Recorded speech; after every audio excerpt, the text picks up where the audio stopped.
All right. Thanks everyone for hopping on this morning for our Q&A session slash open technical support for the webinar for cities and counties. And if there's anybody from a state agency, you're welcome to listen, but this specific Q&A section is for city and county applications that close on April 1st. 2025.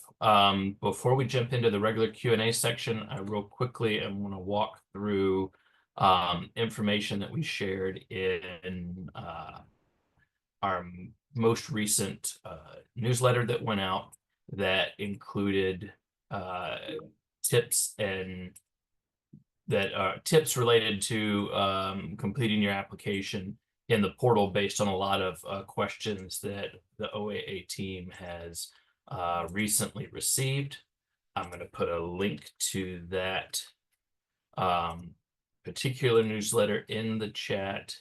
And I'm also working on turning that key items for cities and counties, as we call it, into a document that will be placed on our website soon as well. So I'll share my screen real quick here.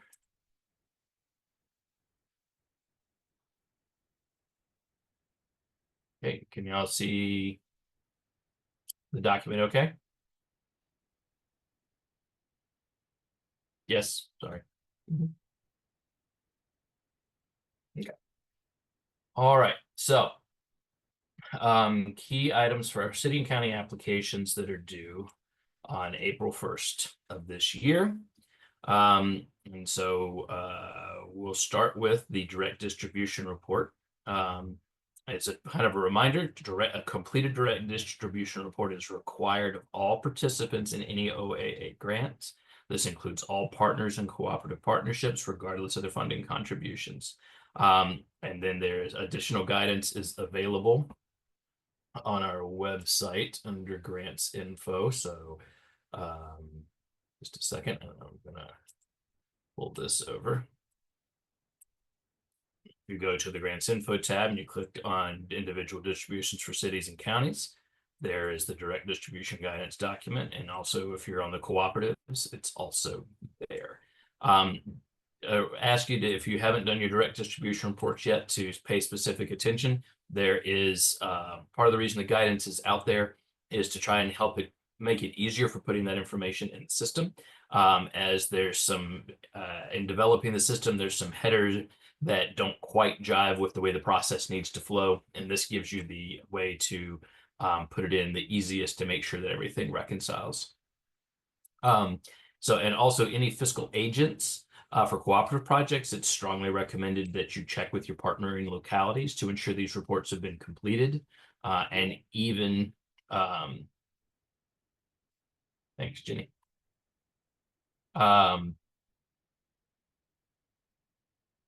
Okay, make sure I'm on the right. Sorry. We'll go back and try and share it again from the spot that I want to.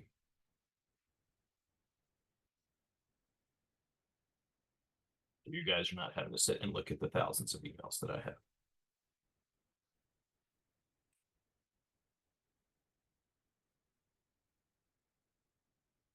There. We have the document again.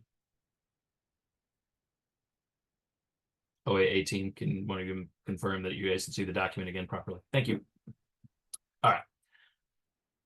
Apologies for that.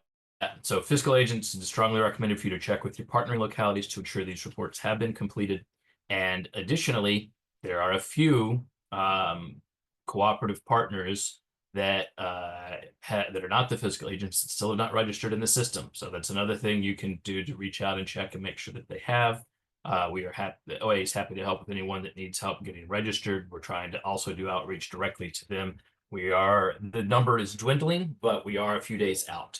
So, and if any applications come in and the related direct distribution reports have not been completed, those applications will be considered incomplete and not eligible for, consideration, renewal, going to the grants committee and those types of things.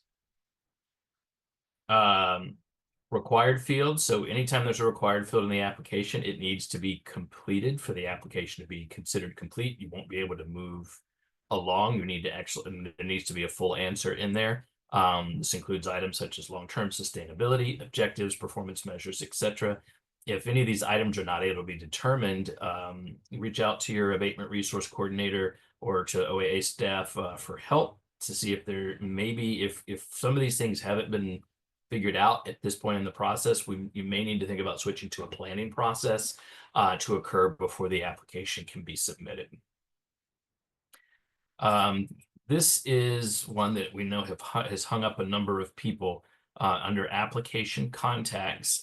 Make sure that anytime you're working on an application, be it a new or a renewal, that you're carefully reviewing the contacts, including those for partner cities and counties listed in the application.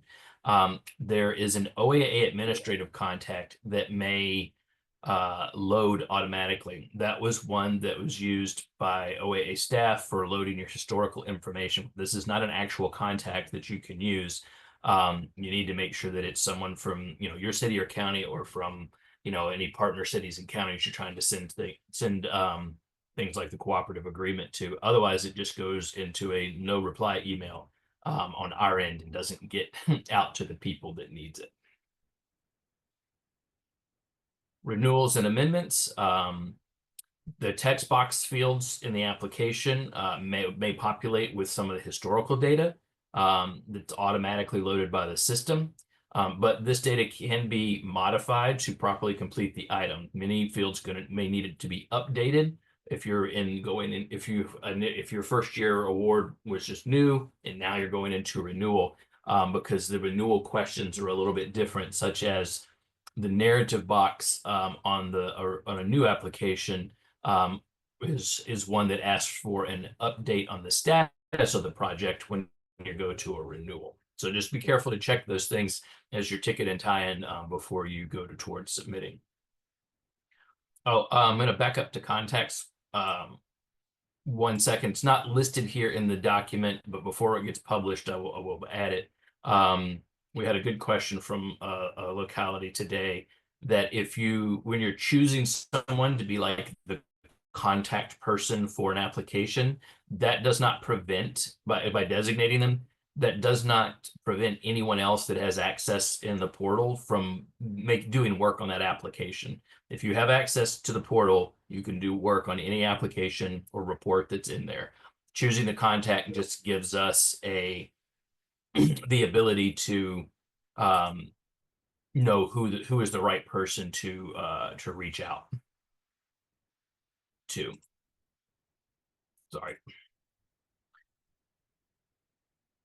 But I know there are some federal systems that if you are the contact person, it may limit who else can work on an application. So for performance measures, for renewal applications, when you're entering your current status for each selected measure, the amount should be year-to-date achieved, basically as of the date that the data is being entered. And there's also on our website here our list of performance measures and guidance that helps you walk through some of that. It's on both the individual distribution and the cooperative partnership page. Cool. For cooperative agreements, so this is only required for new cooperative partnership applications, or if you have a renewal that is adding a partner. If this is a new application, it must be completed before the final submission of the cooperative partnership application. When you have a new one, the Adobe e-sign request will be sent out in the order that the partner cities and counties are listed on the form. So it'll go from the first one to the second one to the third one. It doesn't go to all of them at once. It will move through as each one signs, in case you're kind of trying to do the herding cats thing and figure out who's left to sign one. Now, I will also note there's been a number of cities and counties that have run across like a technical issue in the system where you're doing a renewal that is not adding a partner. When you do that, you are not required to do another cooperative agreement, but the system may be requiring you to. If you are running into that, you can reach out to our info@voaa.us, and Matt can go in and get that fixed in the system for you. We're working with our developer to get that process permanently fixed. One other thing with the cooperative agreement, whoever's the fiscal agent, it's going to be entering who those city and county contacts are to sign a cooperative agreement for a new project. Make sure whoever you're entering is someone that's actually authorized to sign. That's probably been hopefully determined prior to initiating the application. Most signers of cooperative agreements are city county executives or their delegated deputies. If we get one that's signed off on by like a grants manager, we may have questions as to whether or not that person actually has the authority to enter into that agreement.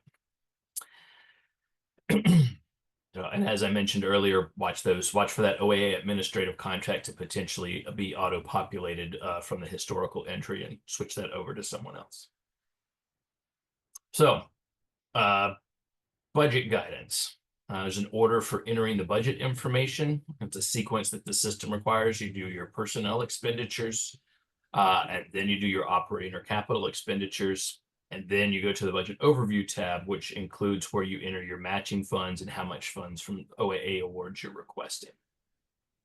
The portal will not allow you to progress past that budget overview section in the application unless everything reconciles. So if you have requested more money than you've put in expenditures for, then that is not going to let you move forward. Same thing as if you've requested less. So if you're getting an error like that, you should go back and make sure your numbers are flowing all the way through. And if you have trouble trying to figure out where that is, let us know. We can hop in and look at it with you.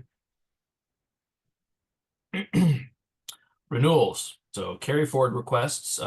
We will carry forward may be requested again this year, just like as last year. And we understand that anything that you're providing for us as a potential carry forward amount is an estimate, because we still have about a quarter of the performance period left to go. So that's why we have our carry forward true up report, which is usually going to be due a little bit after the end of the fiscal year, probably mid to late July. That will help us reconcile any differences between what you report now that the grants committee will be considering versus where you actually ended up. And that will happen in the system this year. If you are requesting an increase in funding and carry forward, be sure to account for the carry forward amount in reconciling your expenditures and your revenues.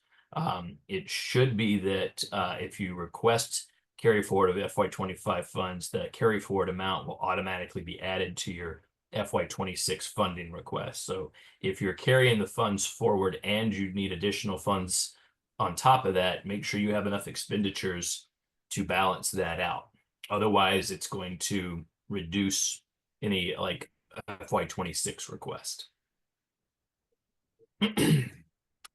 And again, if you have an item like you're trying, let's say, purchase a mobile treatment vehicle for like mobile MOUD, and you were hoping to purchase that this fiscal year and it's taken longer than expected, make sure that when you carry forward the funds for that the expense also now shows in the new fiscal year. So that way those items will reconcile.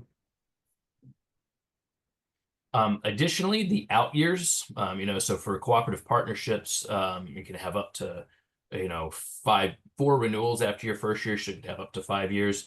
Individual distributions can go on as long as the city or county stays in compliance and wants to continue doing that. But those funding sources, revenues, and expenses sections for the out years, they also have to balance for things to go forward. So if something has changed, make sure that change is properly carried out for those future years about what you expect. When you get to the expended and encumbered section, so this is just going to mainly be for renewals. Well, I shouldn't say mainly. This is only if you're renewing and amending. If you have a new one, obviously you haven't expended or encumbered anything. This needs to be completed. We've had some that have come through for review that have not done this. So we need to know how much has been spent thus far this year to help us in our determinations.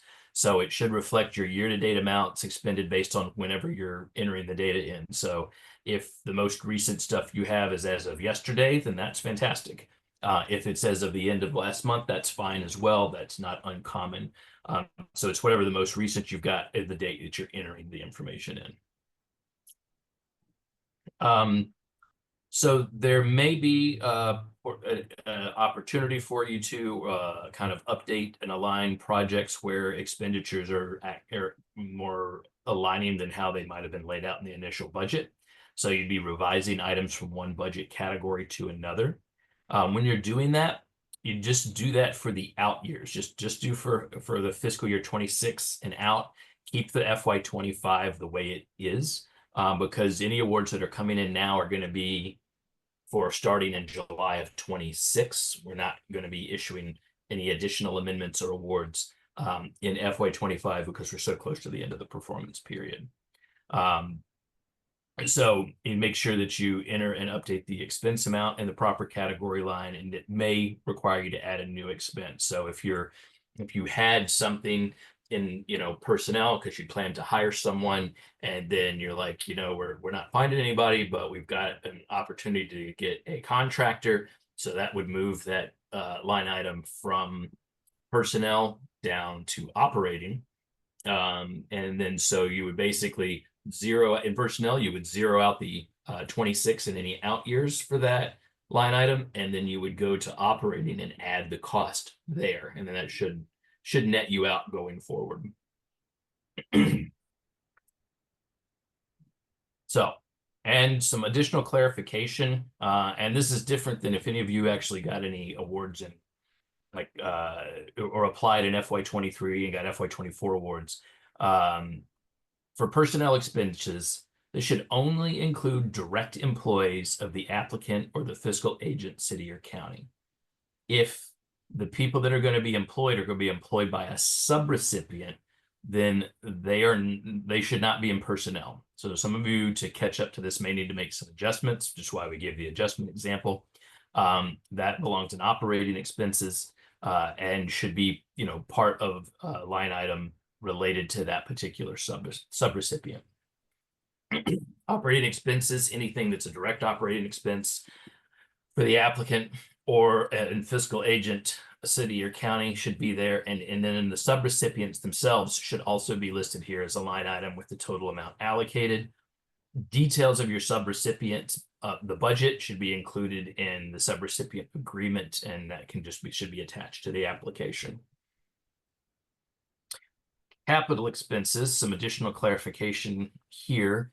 This really should be for like large scale initiatives such as the purchase and or major renovation of a facility, purchase of a vehicle, really mostly towards larger vehicles like things for like mobile treatment centers.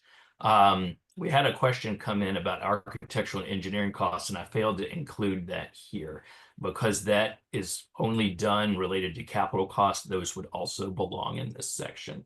So that's an update since the newsletter piece went out. If you have a property lease or a vehicle lease, those are not assets that are owned, so those should show up under operating expenses. We've had people including those under capital, but they're not a purchase. And so just additional resources. There's a lot of questions that we get that for people who haven't just read the beginning instructions on the application screen, which for every application you go into, it's the very first screen you see. So make sure you peruse through those things. There may be a drop-down box you need to hit to get the rest of the instructions on the screen to populate. And then we have our user guide that is on our website under grants info. And here we're highlighting where how to enter a direct distribution, gold standard, individual and cooperative applications. Then we have our general guidance document that's issued every year for individual and cooperative, performance measures and direct distributions, which I talked about earlier. You can see your general guidance document is here near the top for each. There's a lot of questions can be answered there, but sometimes don't always answer your question fully. And if they do not, please reach out to us, info@voaa.us or your regional abatement resource coordinator, and we'll be happy to answer any questions. And lastly, on the last Q&A session that we did, Matt did a walkthrough of the chatter function, which is our communications function within the application itself. Matt, have we had an opportunity to post that training to the website yet? If it's not out there, it will be out there today. Yeah, I have to refresh. Yeah. So that will show up here. Once that's out there, I'll make sure that any subsequent newsletter emails will contain that information. And so it's a fairly easy to use process in the application where you can ask questions, or to us, we can ask questions to you. And if it's a general question that's not to a specific application, you can ask that basically from the account level, which is the city or county level. But if it's related to a specific application, you can do it within the application. And then you can use the @ sign, and you can @ like if you're in Northern Virginia and you want Kat to look at something, you can put @ Kat to pray, and that will send her an email to go in and look at whatever your question is. And then all that is exchange of information stays in the system attached to that application. So we have it historically to look back upon. And then if someone is out and someone else from our team or your team has to jump in to help, you can see that stuff as well. OAA staff is going to be moving everyone towards this process for especially things that are around applications to be happening in the system. So with a fairly large dump of information there, we'll open up and see if there are any questions. Charlie, we do have one in the regular chat. Mm-hmm. Been working with Jenny on an IT issue with my access. Will that have any bearing on the deadlines of the April 1st for our renewal applications? Yeah. Yeah, if you're not able to get into the system and you need to actually do an application, it could. I will say that it kind of depends on what the issue may be. So I do know about this issue. This is Yeah. a specific issue related to I believe it's the application fund source not working correctly. So yeah, if it's an issue with the system on our end, I believe there will be some leniency with the deadline. And Yes, I have spoken with our vendor, and they're hoping to have something. They're hoping to have that corrected early next week. Yeah. Yeah. And so, yes, if you have done everything on your end to get access, get in to the system, this is not just the person asking the question, but anybody, and you're trying to get stuff in and submitted close to on time or ahead of time, and there's some system issue that's holding up your timely submission, then yes, OAA will provide some flexibility. What does that look like? I don't know. It's probably going to be on a case-by-case basis, depending on what the issues are. Where there may be less flexibility is there's an incomplete cooperative partnership agreement that wasn't sent out, through no system issues created any delays, and it wasn't sent out until 2 days before the deadline, and then the people just didn't get to it. Well, we know there'll be issues on the system side, but if there's some just some lateness on things, I don't know if the flexibility will be there or not. We'll take each of these things on a case-by-case basis. So I say that to say, do everything you can to get everything done as soon as possible, so we have some time to help you all or work through any potential issues that you might have. And I think there's one other thing to mention, that make sure that when you go and submit an application for the e-signature, it's not submitted at that time. It's submitted for e-signature. So we got to make sure that your city, county executive, or whoever is signing off on that, so that it can get into a final submission status to us to start reviewing and working. Did I say that correctly, Matt? Yes. Okay. Just want you know, you put a whole bunch of information and you hit that button and you're like, whew, now you still gotta, you know, follow up with your executives and make sure they get their part done and make sure that it moves into a submitted status in the portal. So from there, let's see, I have another question in the chat. Is there a percentage or amount expectation for localities to contribute to cooperative projects from direct distributions funds? There is no prescribed match amount for cooperative projects. A match is not required to submit, and doesn't matter if that match is from direct funds, individual, or gold standard. However, the higher the match, the more competitive your application is. We're required to prioritize applications with the match. And if I have two exact projects in the same region and one of them has a higher match than the other, then I'm basically we're required to prioritize the one with the higher match.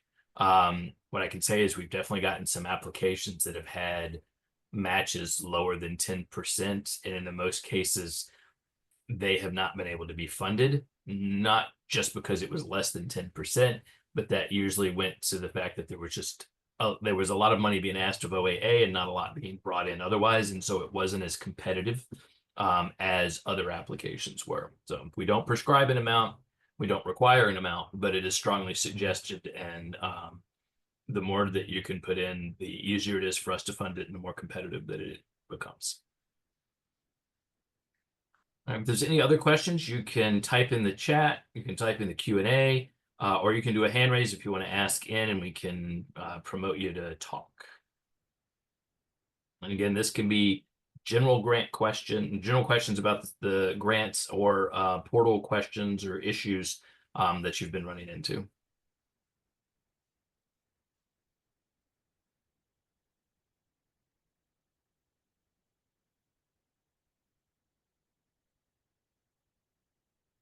Give a minute in case anyone's typing.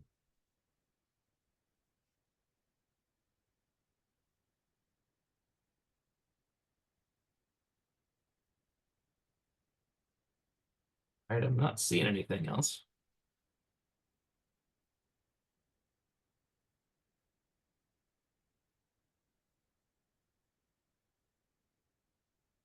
All right, well, I appreciate everyone being here. I said, I mentioned the got one more. If one of the localities in the cooperative agreement project still hasn't registered in the portal, can you amend the agreement to drop them from the renewal? If you can add partners and continue in a renewal. If you drop a partner, you have to start over with a new application, because reducing the footprint is not allowed. Increasing the footprint is. So I would strongly suggest, if you want to maintain the renewal status, that you have to do as much advocacy on that as you can. If you're having trouble, feel free to reach out to us, your regional abatement resource coordinator, or staff here, and we'll see if we can help you on that end. But in the guidance documents, you'll see that removing a partner is not an allowed amendment. It means that your project that as it currently exists will end. You'll have to file a new application, and it will have to compete for funding. It's a very good question. I have another in the Q&A. If we haven't written a check for the match, should we include this on the report? Which, is this a direct distribution question to the person that asked that one?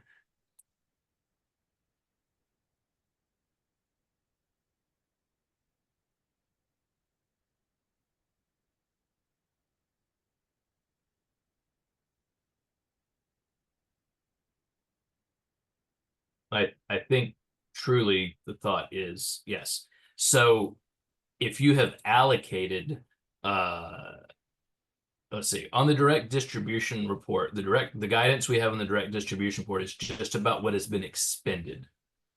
Even if there's a column, I believe, that says allocated when you're detailing the projects, we should just treat it as like expended year to date as of when you're entering the details.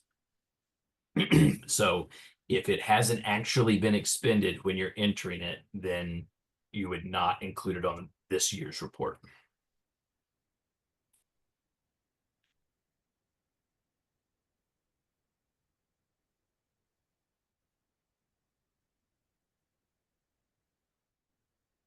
Any other questions?